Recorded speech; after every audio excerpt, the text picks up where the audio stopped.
தேர்தல் ஆணையம் நிராகரிச்சிட்டாங்க. இனியெல்லாம் ஒரு கட்சிக்கே லாய்க்கு கிடையாது. பேருக்கு கட்சின்னு சொல்லு, போய் ரெட்டலையில் நிற்ப, இல்ல திமுக நிற்ப, இல்ல இன்னொருத்தன் பின்னால போய் நிற்ப. எதுக்குடா முஸ்லிம்கள் கட்சி ஆரம்பிக்கிறீங்கன்னு காரி துப்பாத குறையா இன்றைக்கு தேர்தல் ஆணையம் அறிவித்திருக்கிற காட்சியை பார்க்கிறோம். முஸ்லிம்கள் ஒரு பாடம் கற்க வேண்டும். நம்மை பயன்படுத்தி, நம்முடைய பலவீனத்தை பயன்படுத்தி பாஜக பூச்சாண்டியை காட்டுவதன் மூலம் ஜவாஹிருல்லாவோ, நவாஸ்கனியோ, நெல்லை முபாரக்கோ, அது முஸ்லீம் லீக்னு பேர் சொன்னாலும் சரி, மனிதநேய மக்கள் கட்சின்னு சொன்னாலும் சரி, அல்லது எஸ்டிபிஐன்னு சொன்னாலும் சரி, இவர்கள் வாக்குக்காக நம்மை விலை பேசுகிறார்கள். திமுகவிடத்தில் அடிபணிந்து போவதற்காக, அவர்கள் ஆதாயத்திற்காக நம்மளை அடிமைகளாக பார்க்கிறார்கள். முஸ்லீம்கள் உணரணும், பாஜக என்ன செஞ்சிச்சு, என்ன துரோகம் விளைவித்தது உங்களுக்கு. அதே கூட்டத்தில் ஐயா ஸ்டாலின் பேசுறார். நபிகள் நாயகத்தினுடைய பிறந்த நாள் விழா. அப்போ என்ன, நபிகள் நாயகம் எதை செய்தாரோ அதை இஸ்லாமிய சமூகம் செய்யணும்னு சொல்லணும்.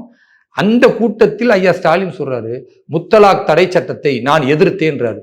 நபிகள் நாயகம் முத்தலாக் தடை சட்டத்தை ஆதரித்தவர். நபிகள் நாயகம் காலத்துல முத்தலாக் என்று சொல்லக்கூடிய ஒரே நேரத்தில் 3 தலாக்குகள் இன்ஸ்டன்டா சொன்னா அது அப்படி ஏற்க முடியாது என்று தடை செய்தவர் நபிகள் நாயகம்.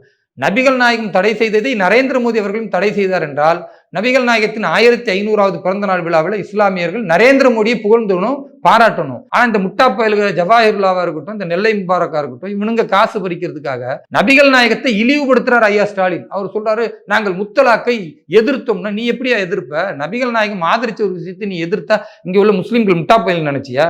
ஒன்ட்ட வாங்கி திங்கிற ஜவாஹிருல்லாவை நெல்லை முபாரக்க வேணா மேடையில் உட்காந்துட்டு கை தட்டுவானுங்க. எங்களுக்கு கொதிக்குது.